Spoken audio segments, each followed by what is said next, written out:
Hello, and thank you so much for taking the time out to listen. Today, I want to talk about those individuals who are on this fight dealing with abuses of all sorts. Okay? But lately, it's been the sexual abuses that have been showing up in all sorts of ways and happening with various groups. Except the common denominator is that these individuals had been quiet for so many years. Okay? There is a move of the one true God. Yes, hashtag Me Too movement. That's not going anywhere for a long, long time. That is at the breastbone, if you will, near and dear to the heart of many individuals who have been victims of this. But the move of God is exposing the perpetrators. The move of God is people being honest, telling the truth. Because for so long, the secrets have hindered them spiritually. The secrets have hindered them emotionally and physically. And so in order for some individuals, and psychologists know this, doctors know this, in order for some people to heal, they've got to be able to express what is keeping them bound. We can't make any headway if you're not willing to face the demons of yesteryear. We're not going to make any progress if you're not willing to come clean about what you did and what the person did to you. Now, God, the doctor of all doctors, when you sit in his presence, you get to say everything that happened. Well, God already knew because he was there. No, we don't want to go down that rabbit hole, because what's done is done. Now it's time to say, Lord, I need your help. That is what the conversation ultimately brings you to. This place of, Lord, this is what happened. This is how I felt when it happened. I hurt a long time. I ended up running away from the people who were trying to help me, in addition to running into the arms of the people who were hurting me. I mean, God wants you to confess all of what is hurting. You see, we can't say that God did not give us outlets. He did. He gave us some outlets. Okay. Some of us, though, we were too small to recognize that. That's why there were those parents. They were supposed to be helping us, okay? There were those, overseers, if you will, who were supposed to not take our kindness for weakness and not take advantage of us. But then as we got older, though, we cannot say that we didn't have any outlets. We didn't have any exits, because once we get older, yes, we do make decisions, we make choices, and some of us, we kept making wrong decisions. Let's just put our hands up and just be honest. Once again, if you want to progress, if you want to heal, you got to be honest with yourself. When I did have the power to make some decisions, make some changes, I chose not to. I decided to allow the abuse to take over, the residue of what happened yesteryear to take over. And so what happens? People run to alcohol, people run to sex and more sex, people run to drugs, people run to smoking, people run into the arms of some toxic people, other people run to places that are messed up and dirty and just got all sorts of evil and immoral activity. There are some people who will use things to comfort them, things that if we went into your house or if we looked in your old boxes, or if we were to go back down memory lane with you, we'd be astonished. You did that with what? With who? Okay. So until you stop with all of the vices, until you stop with the addictions and whatever else to try to curb what happened to you, you are still going to be bound. Once again, this is a channel that's not about keeping people in boxes and behind bars and in the, the bondage of their minds and their spirits and everything else. No, we want people to come out of it. Some people literally had to leave homes. Some people had to literally move, so it, can take all of that in order for some people to be on that journey toward healing. Okay. Once you connect the dots that what you did way back when or what you're currently doing now that is toxic and messy for you and other people, and you tie it to what happened to you way back when, that's half the battle right there, because you're no longer denying. You're no longer covering up. You're no longer lying about it. You're no longer running from it. You see it, and now you want to do something about it. I know the reason why I can't seem to have quality relationships is because my first relationship with my father was messed up. Come on. And I get into, some of the things that I experienced in addition to other people in the book, Say Goodbye to Dad. It wasn't all bad. We had our moments where, things were awesome. But then there were things that, wait a minute, hold up, this doesn't make any sense right here. And then you find out that your parents went through some things. And that's where the empathy kicks in. You're like, well, no wonder he was strict. No wonder he was firm. No wonder he had, his share of issues with people and demanded, perfection at points, in the childhood. Because he was around the type of individuals who demanded much from him, you see.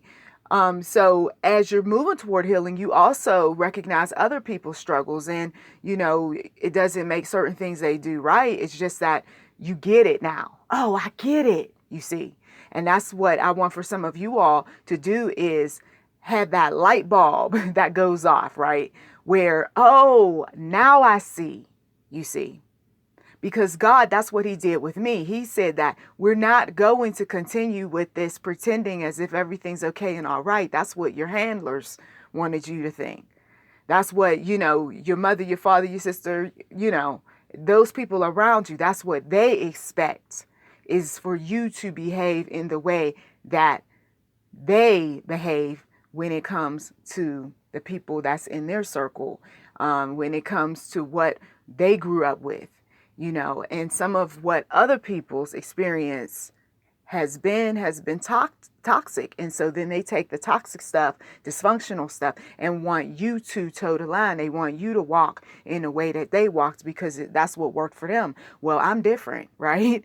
I'm different. All of you all, you're different. What worked for the goose isn't going to work for the gander too, you see.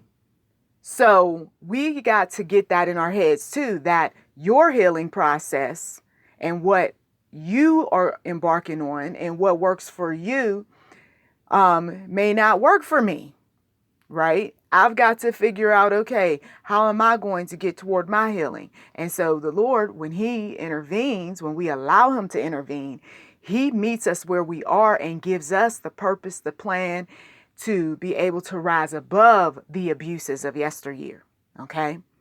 He gives us the purpose and plan to be able to help others, pull others out of the abuse that they're currently going through. Okay? There are those that justify all these abuses because they don't want to face the fact that they're dysfunctional. They don't want to deal with the fact that they are still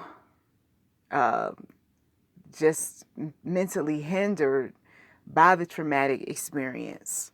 And that's why they continue to go after the young people at the particular time when they got abused. So if they got abused at 13, 14, then they're going after the children that are 13 and 14.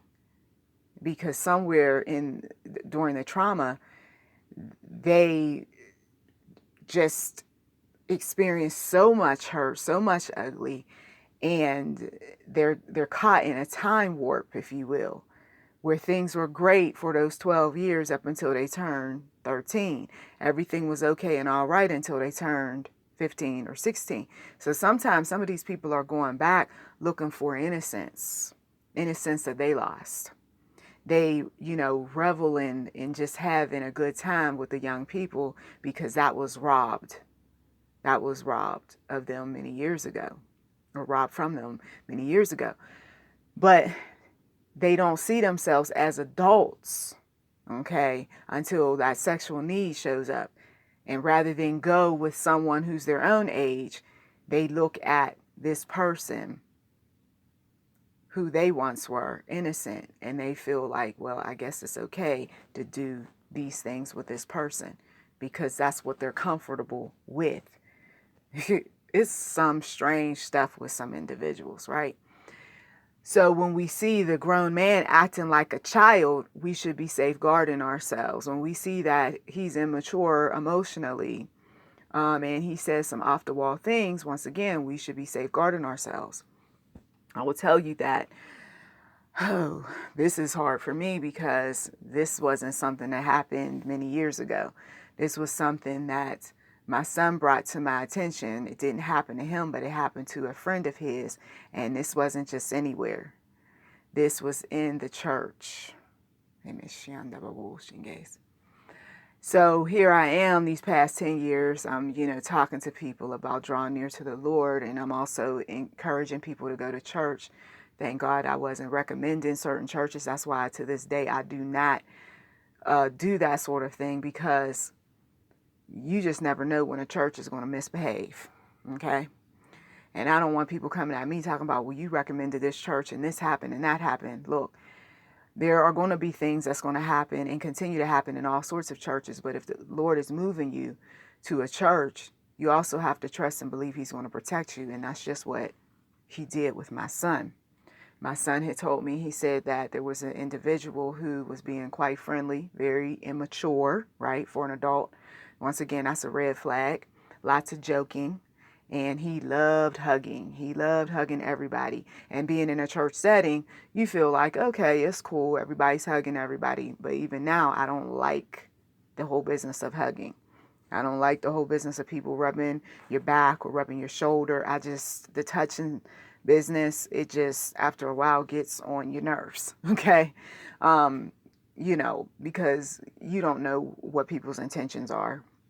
At times, some people, they have good intentions. We know that, but there's other people that they don't have good intentions. They just looked at porno, the night before, or they were just, thinking about their future partner and having all sorts of fantasy. So, is the hugging really about brother and sister in Christ, or is the hugging getting some fleshly needs met? You see what I mean? I go deep.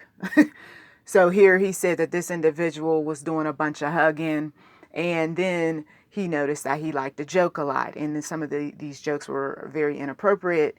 And I had asked my son a couple of times, what was he saying? Some of the stuff he couldn't remember. Other things he just didn't want to talk about. I'm like, okay, I don't know what all is taking place, but if you don't feel comfortable going to this, church, because he was in the youth part of the building, I said, you don't have to. He said, no, I'm good. Okay, he's good.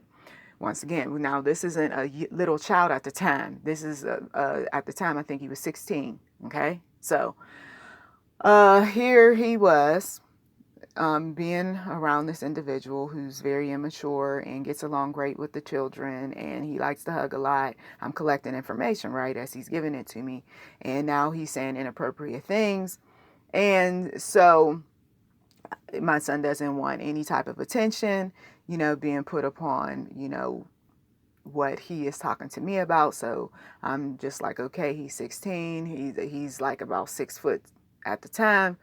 I'm not too concerned, but I am ready for just about anything. You know what I mean? I got, my hand on the phone if it comes down to it. We're going to get police and everybody else involved. Well, somebody ended up beating me to that.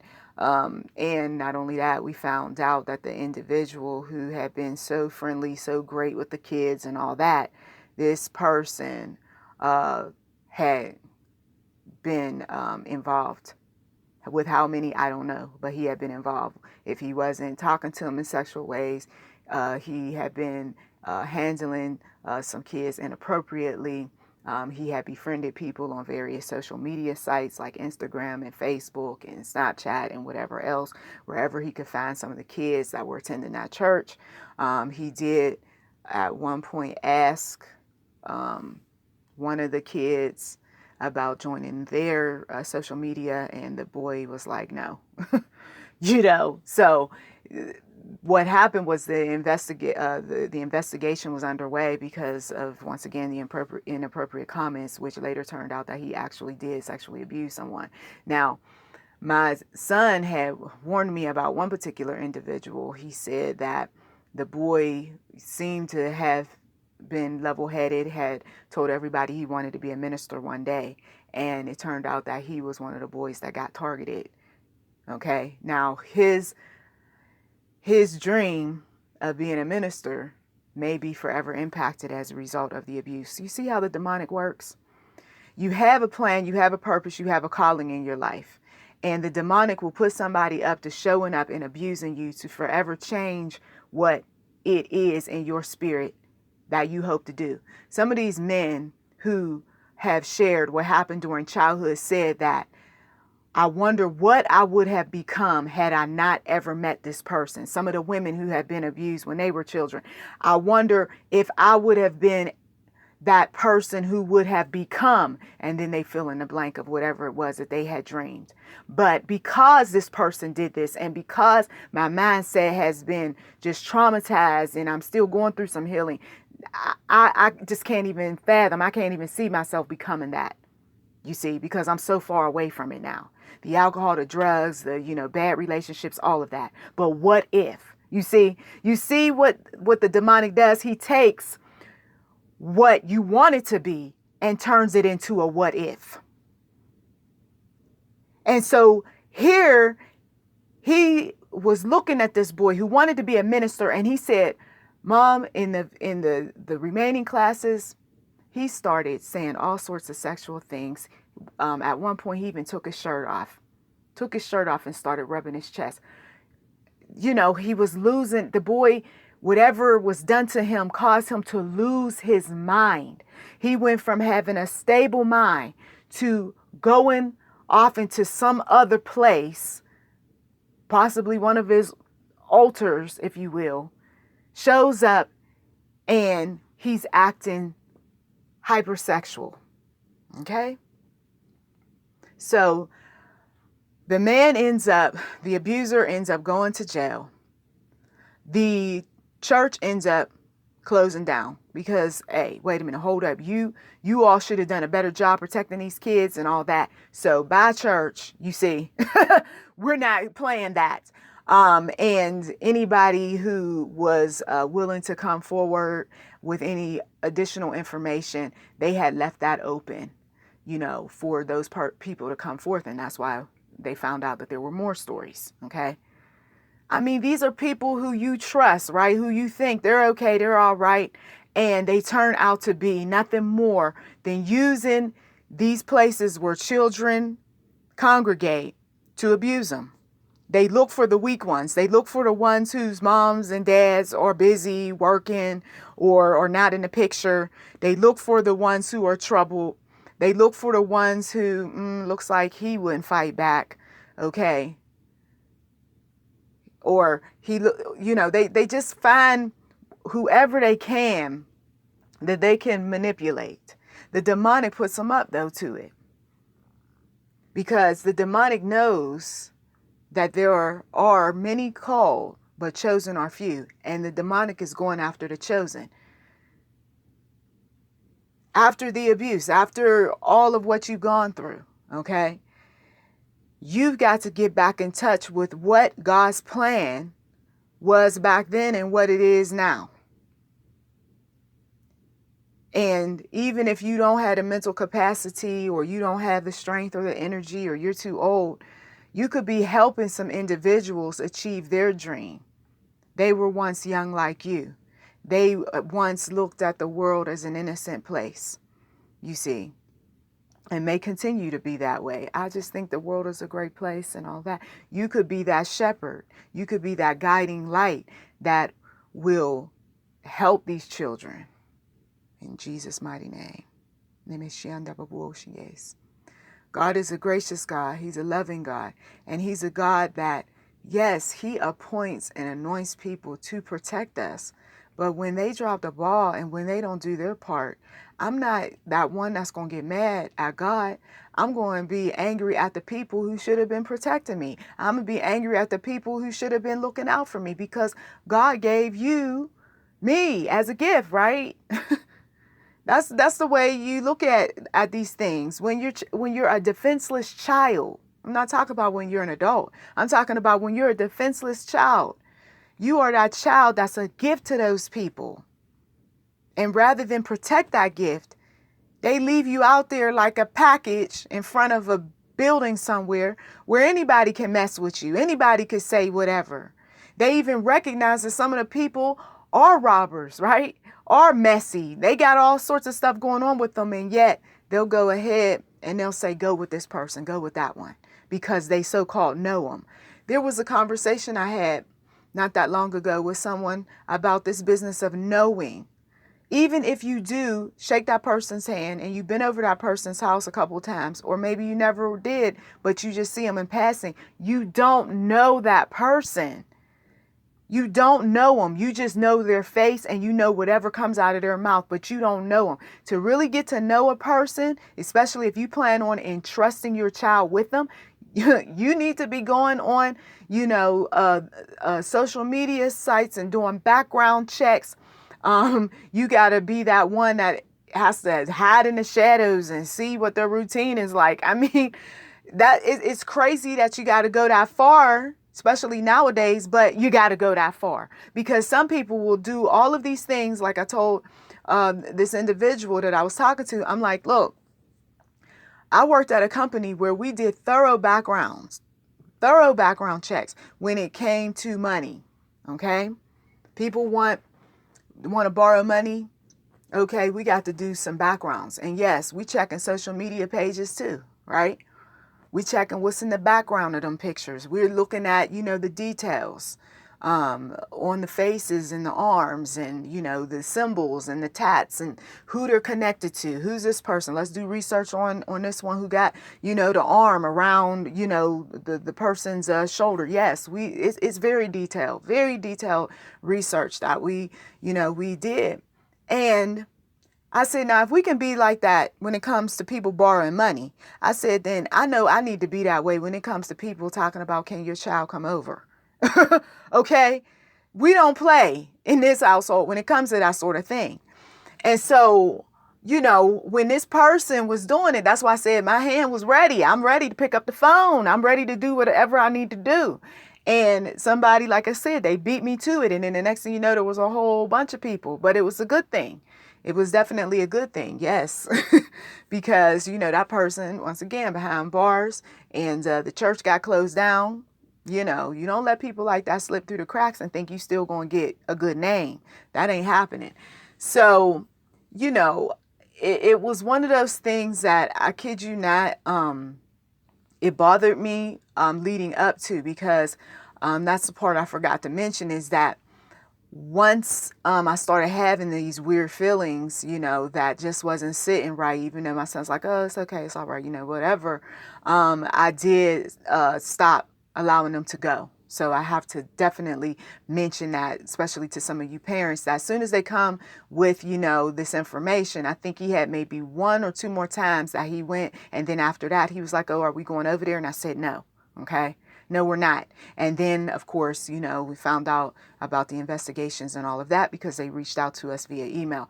So, God, he was there. He was definitely there because I felt, no, what he's telling me, even though he's trying to comfort me, tell me everything's okay. I'm not good with it. And God allowed that unsettling feeling to show up because God knew what was going on. You see, he knew what was going on. You do not dismiss the unsettling feeling, that feeling that I can't seem to figure out what's really going on, but I know I don't like it. I know that it's not something that's righteous and true and honest. It seems like there's some demonic play. Whatever that unsettling feeling is, you go with that and you make sure that you don't dismiss it or ignore it. Okay.